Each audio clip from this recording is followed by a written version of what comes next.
Good evening, I'm Geraldine Sen. And I'm Matthew Ngolova-Kundua. On May 14th, the Fiji Broadcasting Corporation's annual reports and audited accounts from 2010 to 2015 were tabled in Parliament. These reports showed that FBC had been operating with consecutive budgeted losses during that period. With us tonight to discuss this, we have our guest for tonight, FBC CEO Riaz Syed Qayyum. Good evening and welcome to the show. Good evening. So, getting straight to it. FBC's losses are being thrown about as an example of bad management. Is that the case? No, it isn't. And we've explained that to the Public Accounts Committee this week. And we have made it very clear that these losses between 2010 and 2015 were budgeted losses. Now, a lot of people can't seem to get their heads around the term budgeted losses. And some deliberately, and some because they're ignorant of basic business fundamentals. The point is that we were in a situation where we made a huge investment, and just prior to 2010, we refurbished FBC. We had to start from scratch, stuff that I can talk about a bit later, but to cut a long story short, we had to take out a huge loan, and we had to start all over again to make FBC continue what it was supposed to do as a public service broadcaster with a commercial arm. And when any business starts from that sort of position with that much of a loan, you will envisage losses for a number of years before you make profits. Now, but a lot of the naysayers, From the audited report, the government grant was highlighted. Now, can you please elaborate on how the treatment of the grant was done by FBC? Which part are you talking about? From the losses, from the grant that was given, the 22 million. All right. Well, you see, this grant that you call there is a bit of history behind it, and people need to understand that. FBC used to be 100% government owned. Okay. And it was a state broadcaster. So all its expenses were covered by government for a long time until it became corporatized.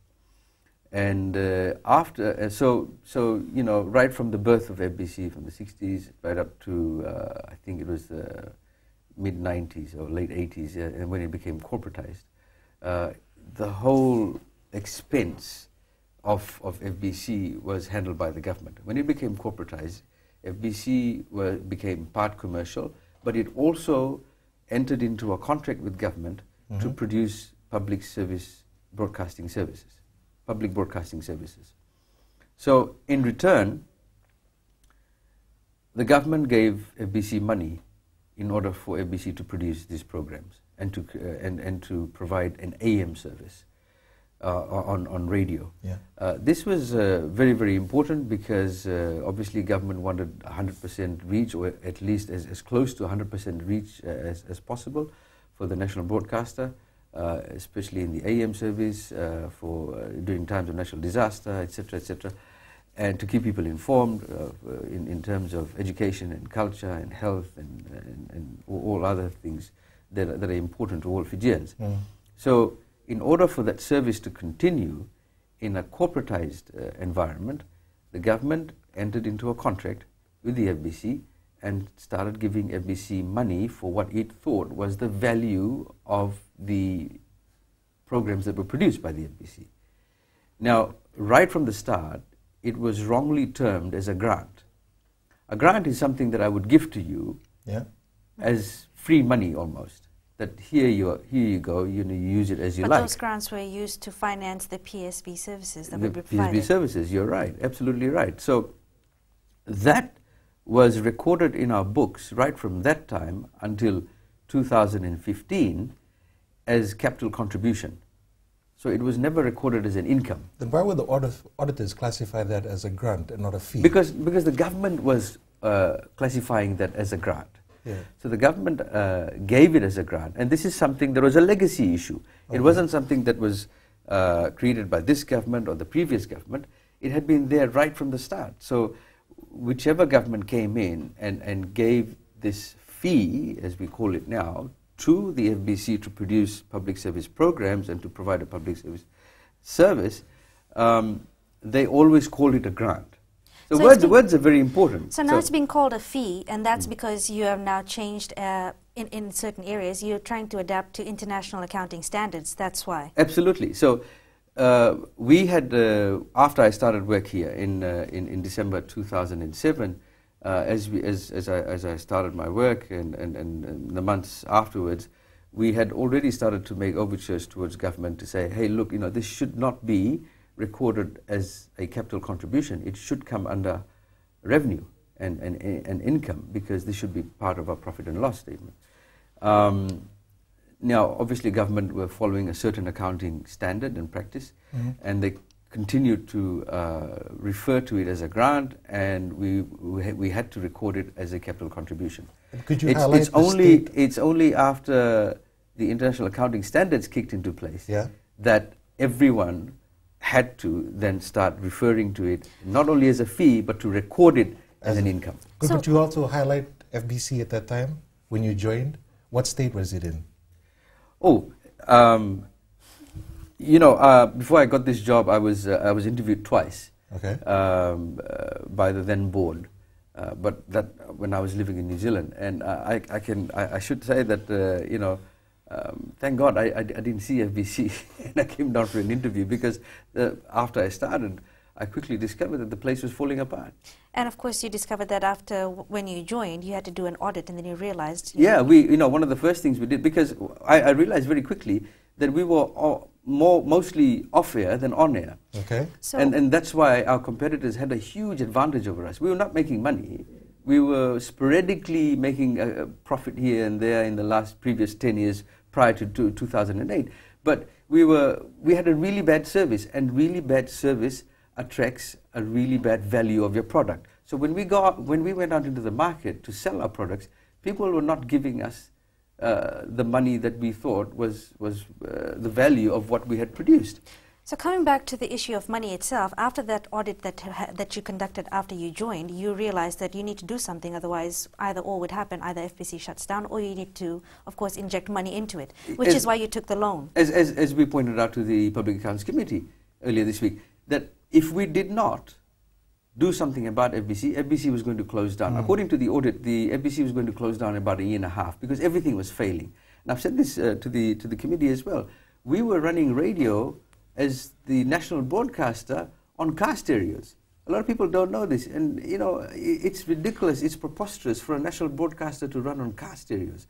We had transmission sites all over the country that were running on little car stereos, so whenever there was a power failure, what happens to a car, when you turn it off, then you've got to retune or go back to the frequency again. So it was off-air relaying, and it was ridiculous. It was a preposterous situation where the national broadcaster was operating in this manner. So we said, with FBC being that way, could it be because of previous management? Well, I don't know. I mean, I wouldn't like to speculate. But one thing I can say for sure, that something happened along the line that made someone let FBC go for some reason or the other. It was not in a good place. The building was leaking. We had about 20 buckets collecting water around the place. All the transmission sites were overgrown with weeds. It was leaking. The studios over here, the radio studios, had buckets in them on consoles collecting water. We had in our computer rec room, we were collecting water. So the thing is just a second. Sorry to cut you short on that. I'm sure there's a lot that you'd like to go into talking about the upgrades that were necessary, but we'll get back to that later on in the next segment. We'll be back after the break.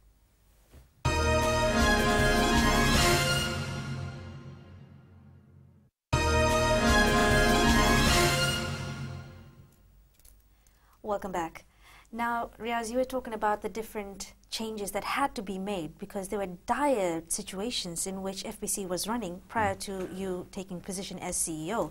You mentioned a few things that were really, really bad, but specifics of how you had to make an overhaul on pretty much everything from the building to the equipment that you had, and of course with upskilling those who were already here. Well, sorry, I was going on a bit, but the point is that I think a lot of people, and most of Fiji, don't realize what situation FBC was in. And it wasn't in a good place. I think the building was condemned or almost condemned. We had leaks all over the place. The things were not working properly. The staff were demoralized. They didn't have a good working area. The place smelled. We had fungus growing on walls, etc., etc. And I could go on and on You and on. also had instances where people were not being paid. Yeah, I mean, in the past, before In the that, past, yes. So what we did was we did an audit. We found out all these things, and we found out that we were going to close if we didn't do something. So we took a proposal to government and said, look, what do you want to do? Do you want to carry on, or do you want this place to close down? Because the decision is yours. You are the owners. Remember, the government is the owner of FBC. But that doesn't mean there's government control, because that's, you know, a lot of people tend to speculate that, because we run independently with our own board. So the government said, right, we want you to continue because you're the national broadcaster, and we want you to do something for us. There's a condition. We will help you, but there's a condition. You must start television as well. And I remember the Prime Minister telling us to do that, and I almost had a heart attack, because here I was hired to run 6 radio stations, and not only did I come and discover that the radio stations were not working, I was going to close down in a year and a half, but I had to start television from scratch as well. So, but I had to do it. I was in the job. I mean, I had left my job in New Zealand. I was here. It was my new turn in life. I had to do this, and the only help that government gave us at that time was that it was going to guarantee a loan that we were going to go out into the open market and get. And we managed to get a loan from FDB. No one wanted to touch FBC at that time. None of the commercial banks wanted to touch FBC at that time. We made overtures to all lending institutions.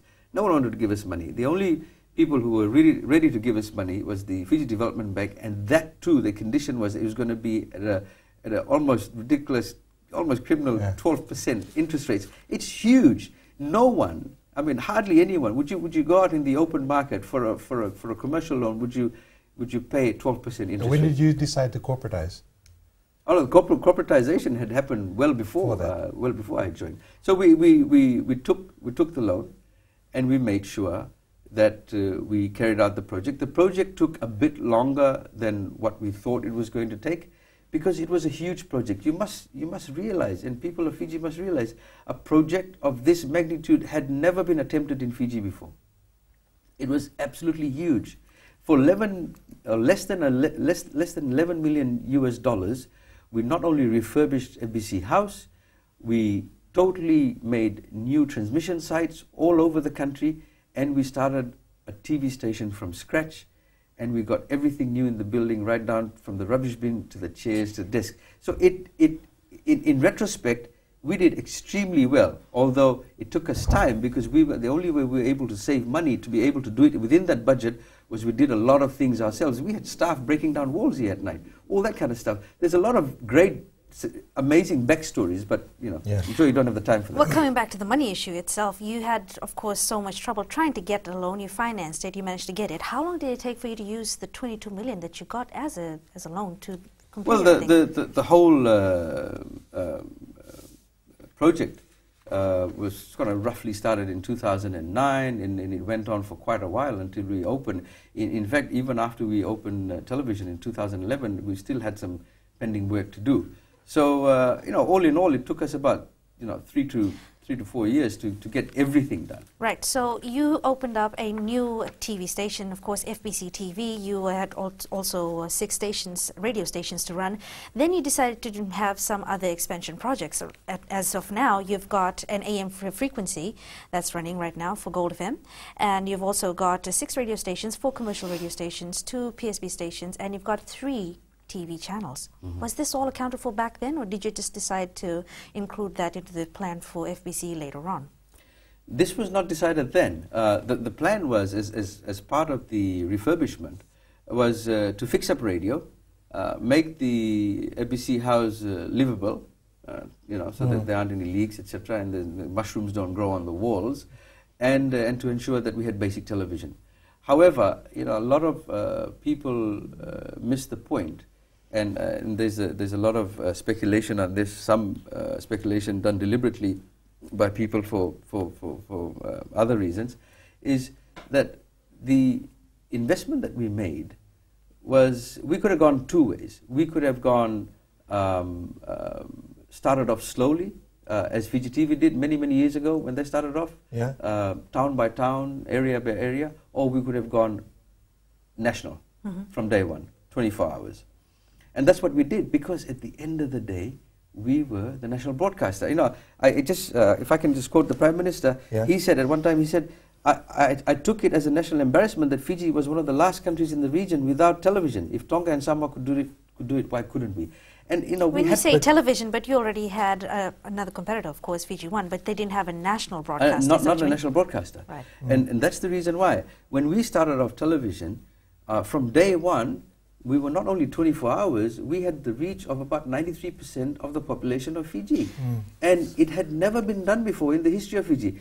I remember when we started off television, we had calls for weeks after that from people around the country who had never had seen television in their homes before. And that explains majority of the losses, that is. But what I'd like to know is, how long is this, the losses budgeted for? The losses were budgeted for 5 years, between 2010 and 2015, and that's the reason why the audited reports show losses, because they're budgeted for. I tell you, see, this is very basic business fundamentals. When you start from scratch, when you start from almost zero, and you have a huge capital outlay of around about $21 million, and you're buying lots of equipment, and you ask any business person, you will have what's called depreciation, a whole lot of depreciation after the items are transferred to the capital account. And you have depreciation, so that's an expense, and that will obviously increase your expense. You've started the business anew.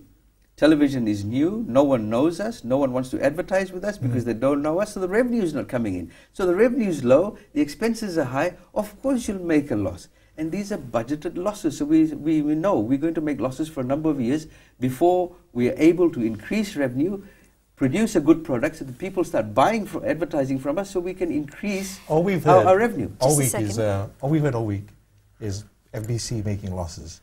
I was wondering, has FBC ever made a profit?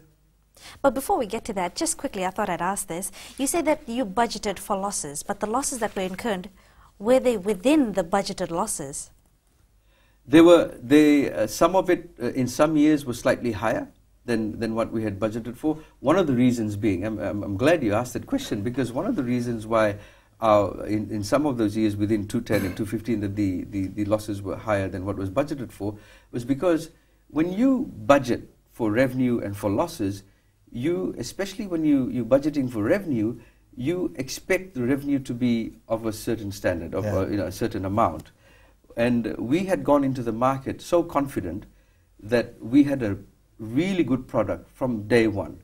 Although people didn't know us, clients didn't know us, the people who matter, who bring in the money. We went into the market with the same cost of advertising that Fiji TV had. And Fiji TV had a 20-year head start to us. So on average, when we started, I'll just quickly point this out to you. On average, when we started, we were selling an average TV spot for $50, right? Fiji TV at that time was selling an average spot for around about the same amount, at about $50. Now, 7 years, almost 80 or 7 years later, our average spot is $250 a spot, and Fiji TV's average spot is around about $25 a spot. So you see what's happened. We started off slow and we've gained momentum. Fiji TV hasn't been able to do so well, I suppose because we provided competition. But just getting back to that loss issue, you see, I worked for Fiji Television a long time ago, and I know for a fact that Fiji TV, when it started, it was a monopoly. It had no competition. There was no other TV station in the market. Yet they too budgeted for losses for a number of years before they started making profits. Why? Because they had invested in a whole lot of equipment. Again, it was a depreciation issue. They had to record it as expense. And that's why they made losses in the first number of years before they started making profits, just like us. And this is why you are saying that FBC, so to speak, is a success story. But of course, I'd like to explore that a little bit more. We'll get into that after this break.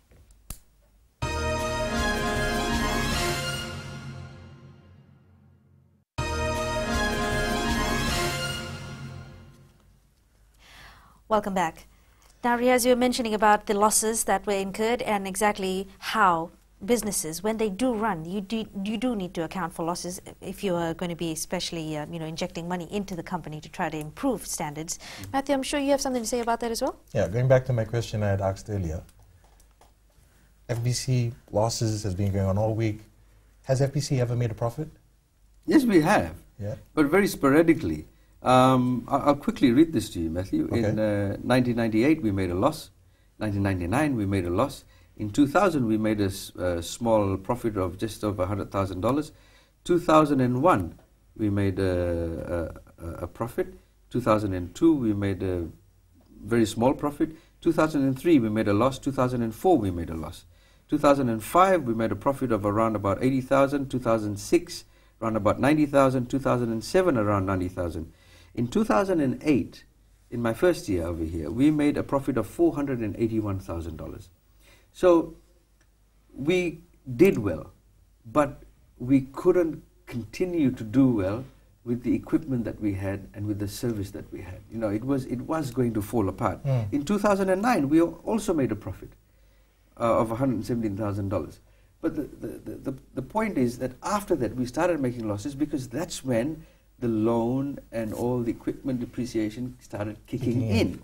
So, that was the budget loss figure. And these are book entries. You have to understand that the losses, bulk of it was book entries, that this is in regards to depreciation. And there's a lot of people saying a lot of things about FBC losses. And, it's laughable because I know a lot of them, a lot of people who are saying these things, they understand what budgeted losses are, but yet they're the first people who will misinform the general public and say there's no such thing as a budgeted loss. There's no such. You can ask any accountant. And with everything that's being said, how does that make you feel? Well, it makes me sad, really, and I get a bit angry about the whole thing because at the end of the day, to ridicule and trash the amazing achievement that we've made is a gross insult to the many FBC employees who gave their heart and soul to make this project at FBC a success, because we took out the huge loan. It was a huge risk. This had never been done in the history of Fiji, where any media organization had gone and taken out such a huge loan to start from scratch again.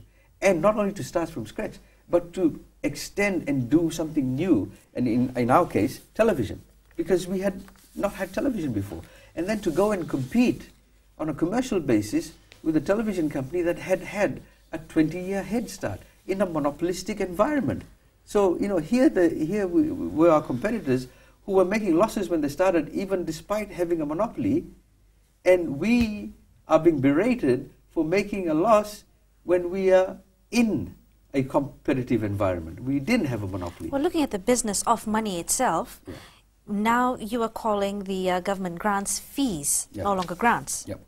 Why do you say that? Why do we say that? Because it is a fee.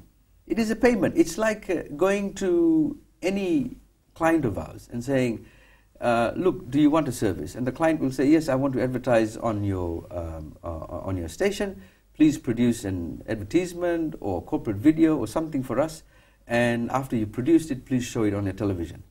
And we will charge them a fee. It is the same thing. Government has a contract with the FBC where it says, we want you to produce A, B, and C. We want all these programs. We want certain things for health, for education, for cultural programs, etc., etc. And on top of that, they require us to have an AM service. Okay. And no one in the country has an AM service. It is a very, very expensive technology to run. So all that comes at a cost. You can't do it for free, because for a long time, our public service broadcast arm of the business was being subsidized by a commercial arm. Okay. So getting to the AM frequency in a bit, but just looking at the money itself, when you say that it's now a fee because it is being paid by the government for services that you provide, what does that mean in terms of putting it down into the books? Well, in the books it will now be recorded, and it is being recorded from 2016 as revenue, as income. So that will obviously change our books. We have... Does that mean that it is also going to help in trying to improve FBC standing in financial terms? Yeah, absolutely. Like I said, we had budgeted for losses between 2010 and 2015, and we had also budgeted for a profit in 2016 and 2017 and beyond. So we will make a profit. In fact, the 2016 annual reports have been audited, and they are now with the Ministry of Public Enterprise. It was given in May last year. Okay. Now, if the ministry has not tabled it in Parliament yet, that's something for the ministry to answer. And so you I'm can sure they have confirm good that in reasons for it. 2016 FBC made a profit, except that it wasn't tabled in Parliament. It That's hasn't why been people don't tabled know. yet. Yet, Yeah. okay. It hasn't been tabled yet. And that's what I'm saying. I mean, that's a question for the ministry to answer, why it has been tabled yet. I'm sure they've got the good reasons for it. The annual report is with the Ministry of Public Enterprise. It should be tabled in Parliament sometime soon. I hope so. 2017, we are the first a statutory organization, government statutory organization, that we have finished our audits for the 2017 financial year. That audit is completed. Reports are now waiting for endorsement by the FBC board. Once the FBC board endorses it at our next board meeting, it goes to Ministry of Public Enterprise, and then from there it goes into Parliament. Does this mean you can give us at least a ballpark figure yet, or you can just say that it's a profit? Well, it's a considerable profit. Compared to the losses of between 210 and 215, it is a considerable profit. Looking at expansion projects that are happening in FBC as it Can is. I just go back Yeah. to you? There'll be two reasons for that profit. Mhm. There'll be two reasons for that profit. One reason is that our revenue is increasing every year. And that's the other thing. You know, even though people are talking about the losses made between 210 and 215, our revenue was always increasing. It was always increasing. So revenue is increasing at a rapid rate, but at the same time, the PSB money is now recorded as income. So obviously that will lead towards profits as well. That will add on to the profits as part of revenue. So when you compare it to the previous years, of course, we will have a considerable profit. Thank you for that. We'll be back with more after the break.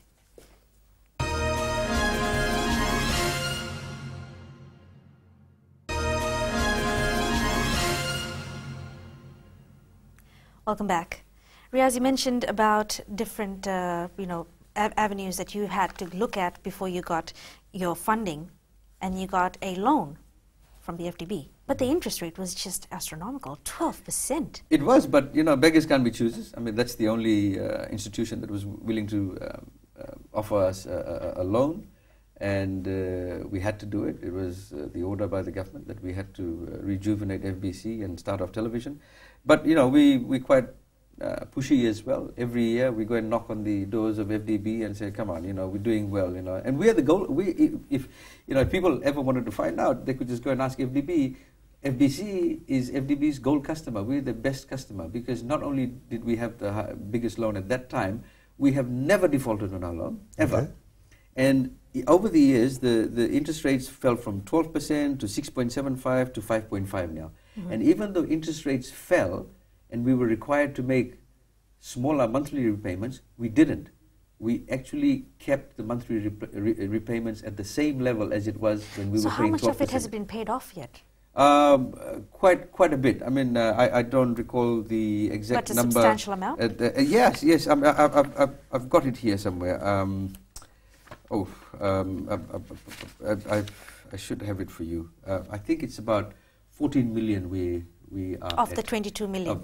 Discounting the interest that should be added to well, that. that's, the interest is part of the payments, but the fact of the matter is that we never decreased our payments even though we were not required to pay that much because interest rates had reduced. So how long do you foresee into the future still repaying the loan? Well, it's for a fixed term of 15 years, I think. So that'll continue. But once we get in a better position, and we are getting into a better position, there is every plan to pay off the loan faster than we can. And that is the reason why in the last 2 to 3 years, not only have we been badgering FDB to reduce the interest rates, but we are also now talking to other lending institutions in the country to see if they would want to refinance the loan at a lower interest rate. And any responsible organization anywhere would want to pay less interest. And who in particular are you looking at? We've sent out feelers to all the lending institutions. Didn't you have a talk with FNPF? Yes, we did. FNPF, Westpac, ANZ, BSP, I believe, and HFC, but I don't think HFC can do it because they can only give out loans up to a certain amount. But that's still out in the industry. So we're hoping that someone will offer us an interest rate that is going to be better than 5.5% from FDB at the current rates. But if we don't get anything better than 5.5%, then obviously we will continue to stay with FDB. And so do you think that FBC can pay for it within the next, we're on the 11th year now, so there's 4 more years left? Yeah, absolutely. So that's the liability part of it, paying off your... Yeah, we've still got time to pay. Well, of course, that's paying off your loans, but then looking at revenue, looking at making money. Now, everybody keeps having this misconception, thinking that all the money that FBC is making is coming from the government with the grants, which is now being termed as fees. But that's just for the PSBs. What about the commercial arm of FBC? How is that going? Well, total revenue is increasing from the traditional sources of revenue, which is, of course, advertising, marketing and advertising. So we have captured about 80% of the TV advertising market, and about 60% of the radio advertising market. So imagine, 6 years ago we were zero almost. I'll give you a quick example. The radio spot, when I started in 2008, we were selling to courts then. Yeah. At that time it was called courts. We were selling at $1 a spot. For $1 a 30 seconds. $1 30 spot. seconds. 30 seconds. We were selling for $1. And I remember going to Mr. James Dutter then, and I'll forever be grateful to him. And I said to him, please increase it by 50 cents. So $1.50. $1.50. And the reason for that was not because 50 cents was going to make a huge difference to us, but then we could use that and go to all our other clients and say, if they can pay us more, so can you. And that is the reason why we were able to increase our revenue in the first year, because we really pushed hard. This is in 2008. We pushed really, really hard. Now, and that time our competitors were your ex-employees, the average rate was between $25 to $30 a spot. Now, in this year, our average rate for radio is around about $38 a spot. For our competitors, it is around about $20 a spot. In fact, their bulk rates go as low as $2.50 a spot. So why would we, at a higher rate for both television and radio, continue to increase our revenue, if not for the reason that our product is very good, that our reach is better, our picture quality is better, our programs are better. Just a second. Speaking of the product and the reach, you've made a lot of investment in that area as well. You've seen quite a lot of upskilling of your staff, and you've also done quite a lot of work. You've had another TV channel that's been launched. So you've got 3 channels altogether now. You've got 4 commercial stations, and you've also launched the apps, radio apps. Have you seen any increase in revenue now because of all those changes? Yeah, I mean, we're constantly trying to, come up with ways where we can not only increase revenue, but diversify revenue as well, so we can get it from different sources. One of the reasons why FBC TV, in fact, was such a huge hit when it started, is because we invested a lot of money to ensure we had bigger transmitters, better equipment, better of everything, so that when people experience FBC TV for the first time, they would see that the picture quality was better. They could see that the reach was much better. People who were not able to see TV were able to see Again, TV going before. back to that. And that's the reason why we invested so much money into TV in the first place. Yeah, well, how effective is your reach? How much do you cover? We cover about 93% of the population. And Whereas our competitors would cover round about, we estimate round about between 70 to 80% of the population. With the AM frequency? AM frequency is 100%. You will get, if for any technology, you will get a black spot or two here and there. But it's supposed to be 100%. Even Rotuma is now covered with radio. So that would cost about $630,000, you said, per annum to run? Yes, this is just for equipment, renewal, maintenance, electricity, just for the AM tower. That's how much it's going to cost just to maintain it. This is barring the programs. This is barring the programs and all other expenses. So, it is an expensive business to run. Now, if we did not have a PSB contract with government, we had no reason to have an AM service. We have no reason to have public service broadcast programs. Why should we if we don't have that income coming in? So, you see why it should have been considered to be income in the first place. But thank God it is now, because it is income. Sorry to stop you there. I know that you have something else to say on that. And of course, speaking of the government, FBC is embroiled pretty much with talk in the media and of course within social circles as well about how FBC is construed as being, a government's mouthpiece, more so to speak. But I'd like to ask you more about that after the break.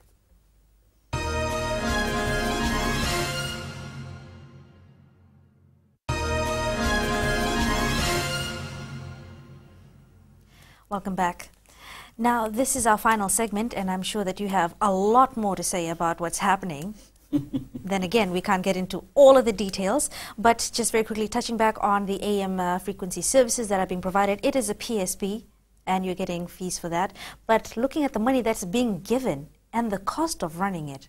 Well, look, very simply put, we used to get around about $2 million in fees in around about 2010, I think it is, and it was much lower than that before that, etc., etc. In fact, in 1996 it was 545,000. It went up to 1.1 million, and then in 2011 it went up to just over $2 million, and in 2016 it was $11 million. The reason is that, again, like I said, because of the service we provide. But ironically, the service that we provide under PSB for AM, for programs, and we put all of that together and we present acquittals of this to the government, the total value of what we provide to government under public service broadcast is $24.2 million, almost $25 million. So if you look at the $11.2 million that we get now, it is less than 50%. So a lot of less than 50% of we are in essence subsidizing again public service broadcast. So basically, but we're not saying we want more money. We're just saying we're learning to live within our means. But at the same time, it was so imperative for two things to happen. One was that the fee had to be increased, and it had to be recognized as a fee. So that the books could balance out. Well, it's not about balancing the books. It's about putting in the right account. Putting it in the right account. Because now that's what the international accounting standards require us to do and require government to do, that any money that is given in exchange for a service should be put down and recorded as an income. Of course, being effective from 2016 forward. 2016, yes. And you've been in the media the whole week, and there has been no highlight of this. Well, we did say all this to the Public Accounts Committee, but people will cherry pick. You know, I mean, even media. I gave an interview to one media company last week, and they cherry picked. You know, they just took out all the bits that were going to make and left the bad. Yeah, I mean, just very quickly, another thing. When I started work in December 2007, I had a whole line of people who wanted to interview me for various reasons. They said, "Oh, we want to interview you because you've started, you know, etc., etc." And I said, "Look, I don't want to talk to you guys now. Can you please come and talk to me in a year's time when we do our annual reports, because you know it's going to be very important." Because they said, "Oh, FBC is not a good organization. It's been making losses. It's not doing well. It's about to fall apart." A year later, when we made the announcement for our profits, a record profits of more than $400,000, it never been done in the history of FBC before that, we sent out a press release to all the media organizations. Not a single media organization covered that story. You know why? Because it was a good story. It wasn't a bad story. It was a good story. No one wanted to cover that. But now, when we talk about budgeted losses between 210 and 215, every man and his dog wants to cover that story. Speaking of this, just you know, being out there and people cherry picking, to use your words, looking at this year being election year, you've got politicians who are now sort of jumping and trying to politicize this particular event, saying that because you have a brother who is the AG, they're trying to say that, you know, someone's covering for somebody else. You have the FLP, Mahendra Chaudhry.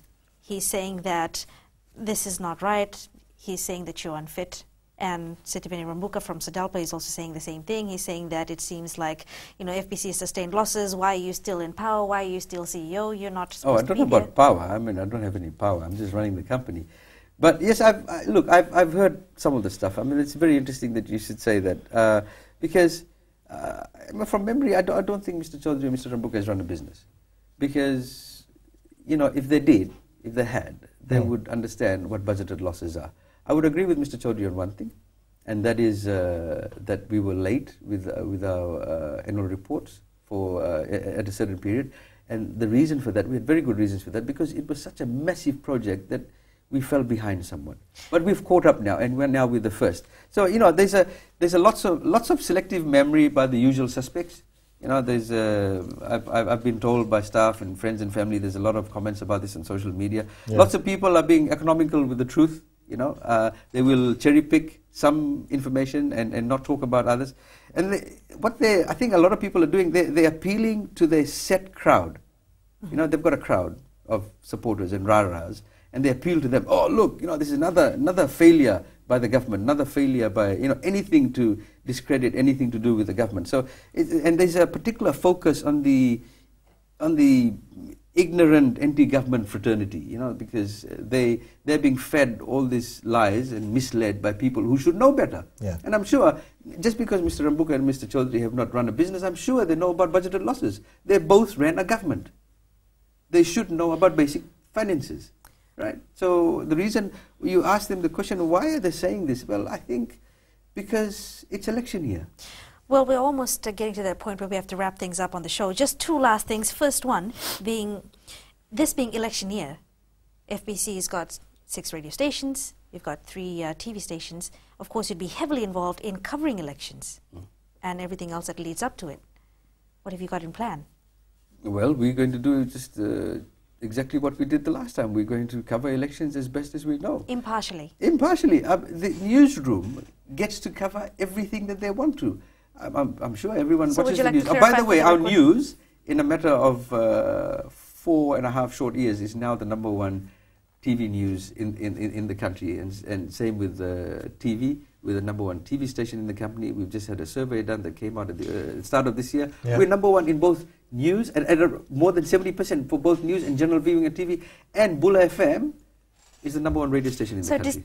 So to dispel, rather. That's why it's a success story. So to dispel naysayers who are saying that you are the one that's dictating what goes on, what doesn't go on, you'd like to say I that don't dictate anything. Right. The reason why I have not spoken to FBC about this issue, this current issue, is because I did not want people to say that I gave an interview to our newsroom or to your program just because I am the CEO here. I have given an interview to everyone except the FBC newsroom. And you guys are the last ones that I'm giving an interview to. I've already spoken to Fiji Times, I've spoken to Fiji Sun, I've spoken to CFL. So I've spoken to everyone. Well, I'm sure things will heat up later on in the year, but any last words? Well, look, I think all this rhetoric about people who don't have any idea about basic accounting principles and business fundamentals, they're using a lot of inflammatory language that seeks to create division and discord within the communities. They'll talk about race and religion just for the sake of political gain, because the end justifies the means for them. Yeah, they will use everything possible to discredit people, discredit government. So, but at the end of the day, what really makes me angry is that by saying all this, they are insulting all the hard work done by the numerous patient and dedicated staff who have worked extremely diligently to ensure we did better every day, leading to better results every year. We have done well. We have worked hard. I can't do this on my own. FBC is not a success because of me. It is a success because of everyone who's worked here. And we're a great place to work at. We have You guys have exactly joined us. How many employees do you have right now? When I started, we were at about 147. We are now at 207. You two have joined us from another organization not so long ago. The reason being is because FBC is an employer of choice. We have flexible start hours, we have paternity leave, we have sick leave, we have long service leave for 5, 10, 20 years, we have employee recognition awards, we have team building allowances, we have a whole lot of stuff. I mean, I could go on reading it forever, but we have become, from a company that was about to close down to an employer of choice. We have become the fastest growing broadcaster in the country. And, if we were a company that was going to shut down because of losses, then how come we're doing so well? The final question, just a one-word answer if I could get that from you. How many years do you see FBC making a profit now into the future? We envisage that we will continue to make profits because our business is growing at a rapid rate. We have cornered the market. We have got the most viewers, the most viewers for TV, for general TV viewing, for news, for radio. We have the biggest listenership through Bula FM. So, it can only get better. We have started new revenue streams. We have a production arm now. We are producing ads. We're producing corporate videos. Our staff numbers have gone up. We're paying people more. We have had more than 95% of staff receive a pay increase averaging 5 to 20% in 2014, 16 and 18. All of you guys have received pay increases. There's a bonus that is going to be announced next week because of profits that we made in 2016. So unfortunately you won't be part of it because you weren't here. But the fact of the matter is, if we were not doing well, how could we do this for our staff? How could we provide a gym for them? How could we provide the facilities for them to make it one of the most comfortable media companies to work at? I'm sorry to cut you short, but we've gone overboard a little bit. But thank you so much for coming on to the show. No problem. That wraps up our show for tonight. We hope you enjoyed the show. Have a pleasant evening.